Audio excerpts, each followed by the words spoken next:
According to the law of least resistance, people are lazy and naturally choose easier paths. Of course, easy choices and decisions can bring good results. But you see, those results will never be great. Maybe our schools, hospitals, and relationships are not great only because we're okay with them being just good? And can things that are just good become something more? Or is it incurable? Jim Collins, a teacher at Stanford University Graduate School of Business and a business management consultant, got very curious and tried to find the answers to these questions. Gathering a research team, he analyzed how good companies can become great and why some companies stay mediocre at best. The research findings transformed into a book where Collins structured the collected empirical data. Good to Great: Why Some Companies Make the Leap and Others Don't. Here's our summary of Good to Great by Collins chapter by chapter, where we briefly describe the main points of the book. Chapter 1. Good is the enemy of great. Few people attain great lives, in large part because it is just so easy to settle for a good life. The vast majority of companies never become great, precisely because the vast majority become quite good. And that is their main problem. Good is the enemy of great, says Collins. But what does it take to go through the transformation from average to excellent? Assembling a group of 25 people, Collins started a 5-year research project trying to understand how it works. Analyzing 1143 companies, the team looked for cases that demonstrated a leap from average to great results. This way, they picked 11 good to great companies and thoroughly studied each case, reading articles and interview scripts in search of the secret to success. The results were pretty unexpected. Based on the data collected in 5 years, the researchers created a framework of concepts, which they called a flywheel. What's really valuable about this framework is that every concept was a variable in 100% of the good to great companies and in only 30% of the comparison companies, which proves that the framework objectively illustrates the true state of things. So what are these concepts? Chapter 2. Level 5. Leadership. Level 5 leaders channel their ego needs away from themselves and into the larger goal of building the company. They are incredibly ambitious, but their ambition is first and foremost for the institution, not themselves. A compelling modesty and unwavering resolve. Collins views leadership as a 5-level hierarchy of executive capabilities. Level 5 is at the top, and it can be simply defined as a mix of humility and will. The modesty good to great leaders demonstrate isn't false.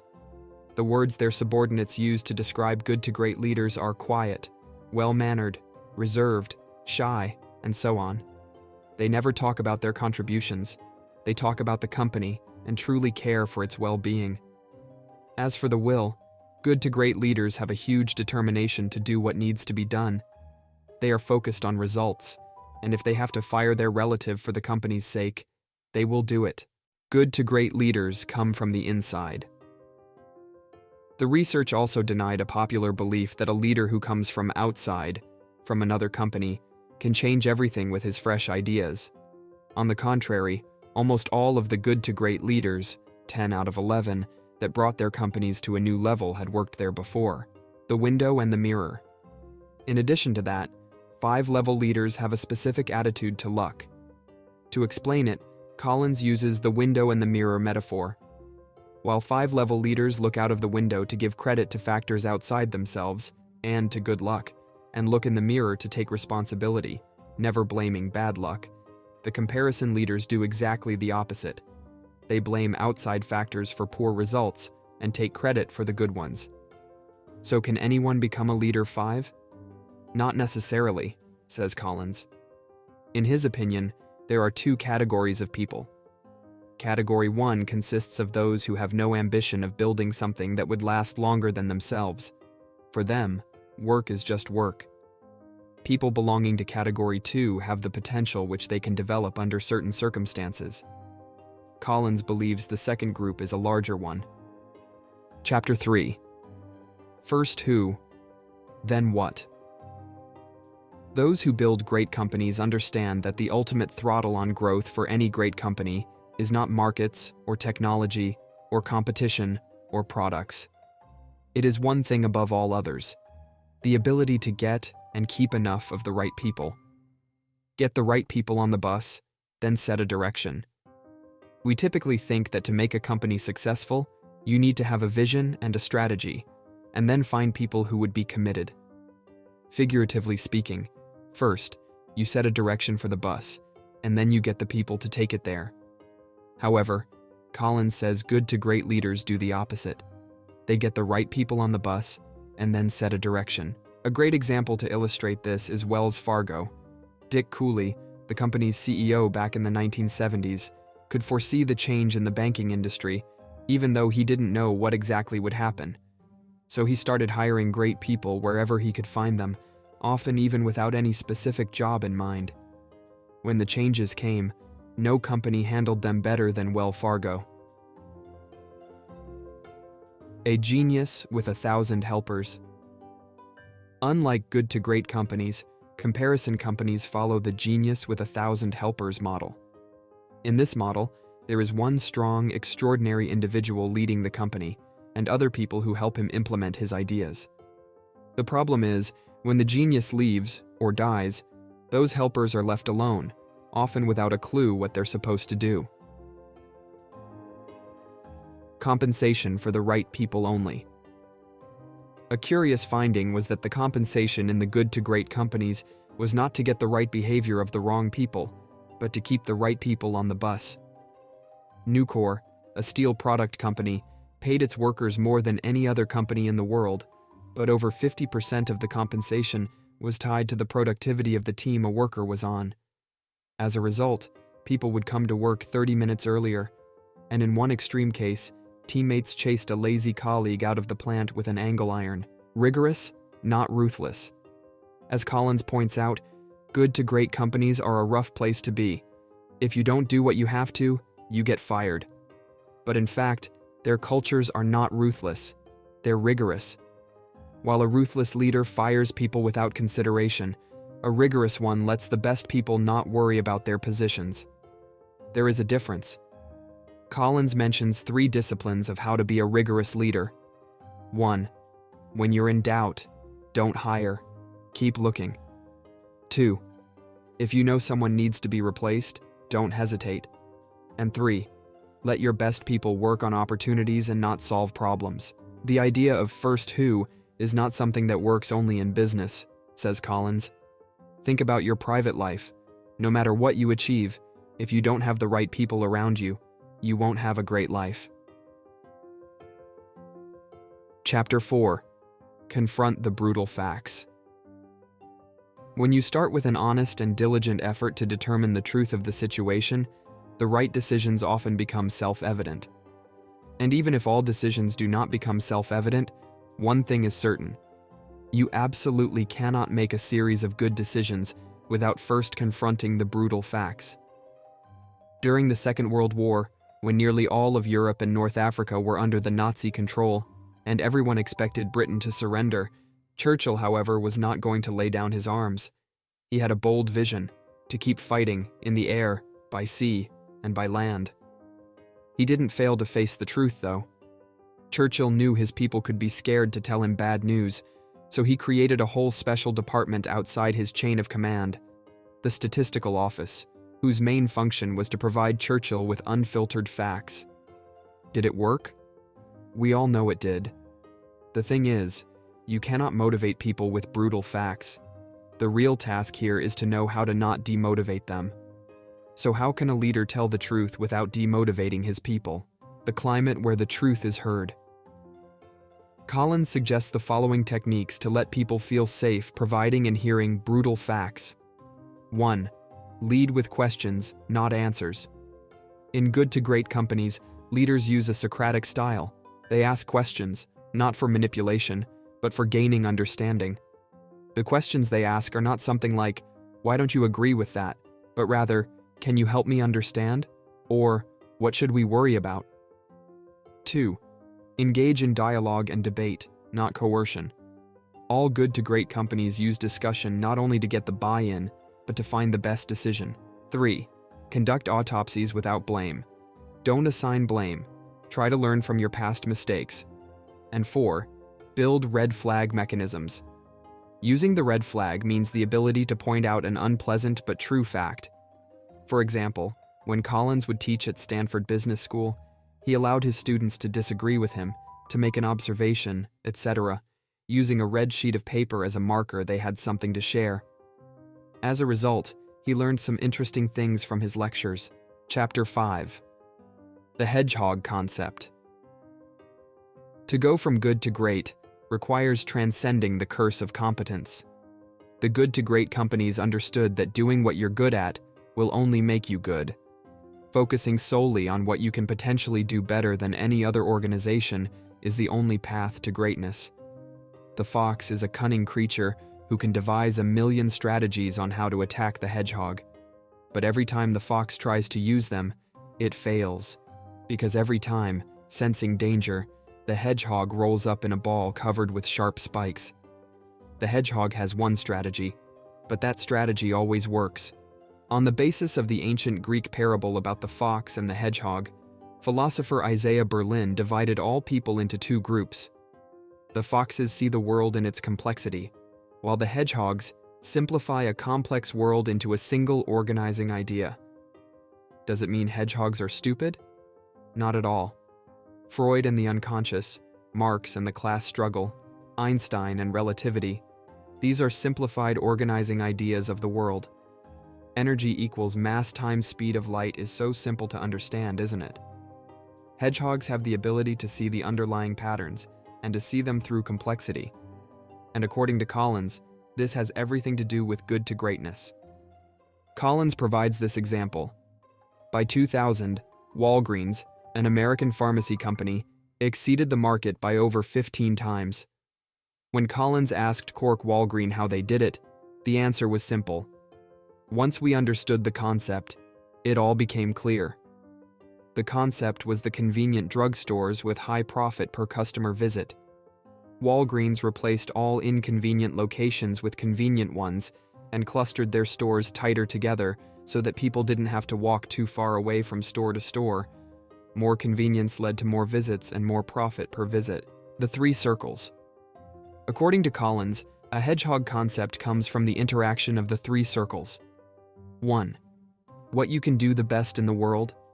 2. What drives your economic engine. 3. What you are deeply passionate about.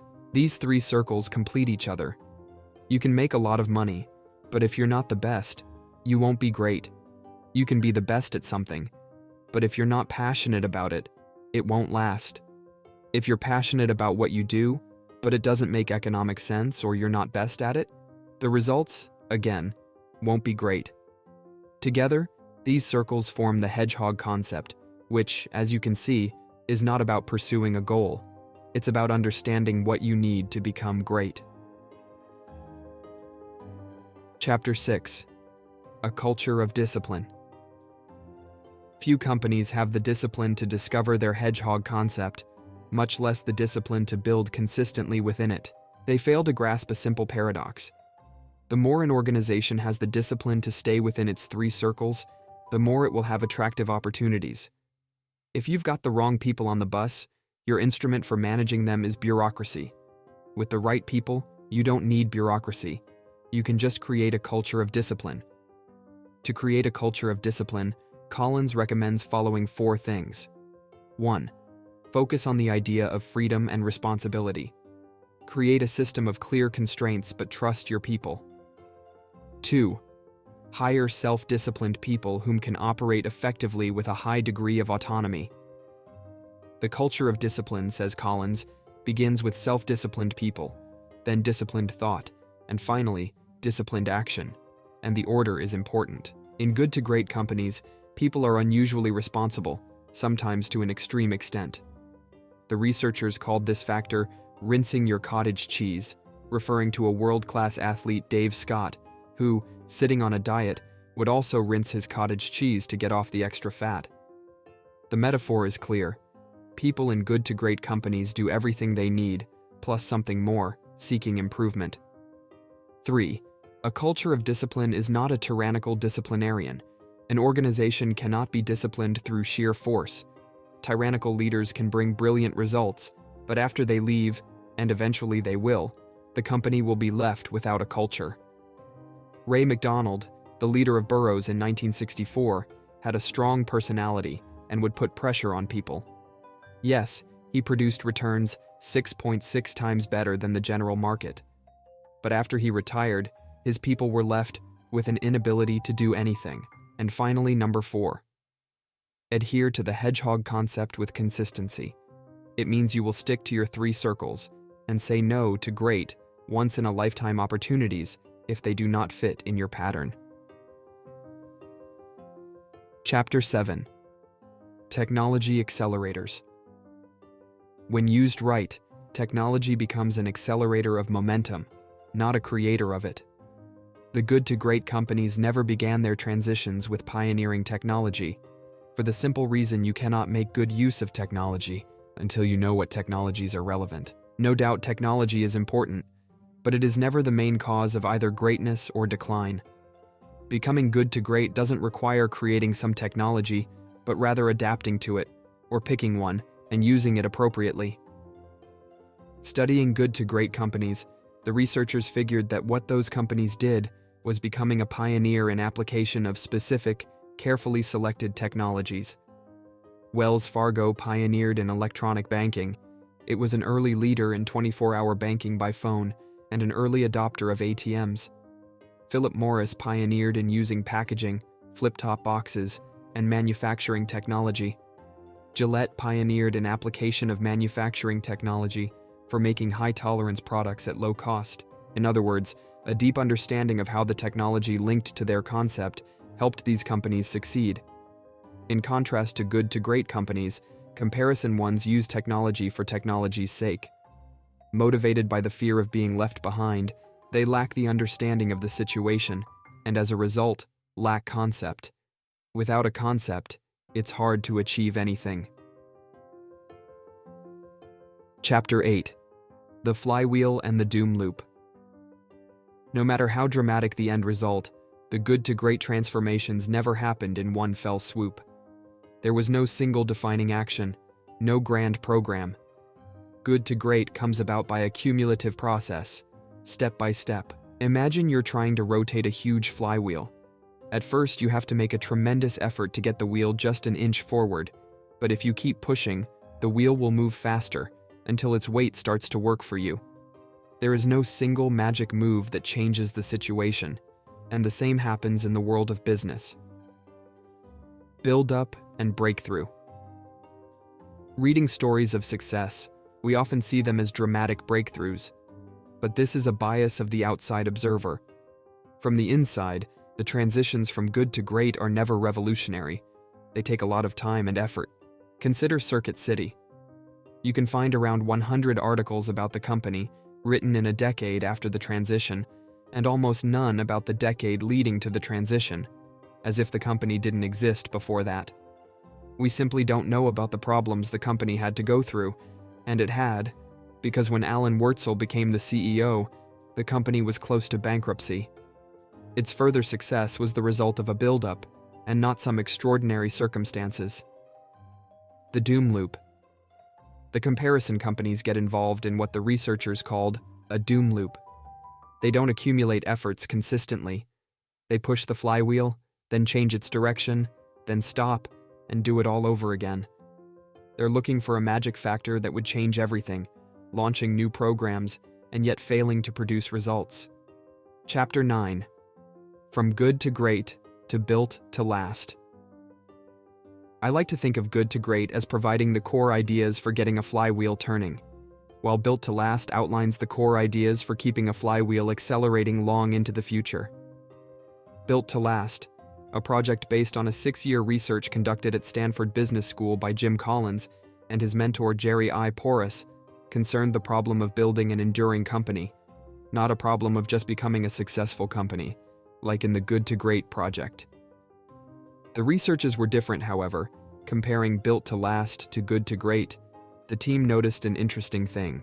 Each of the Good to Great findings is applicable to the 4 key ideas from Good, Built to Last. These ideas are as follows: clock building, not time telling, genius of and, core ideology, and preserve the core, stimulate progress. So how are they correlated? Here are some examples. 1. Clock building, not time telling. An organization must endure and adapt through multiple generations. Level 5 leadership. There shouldn't be a single leader with a single idea. 2.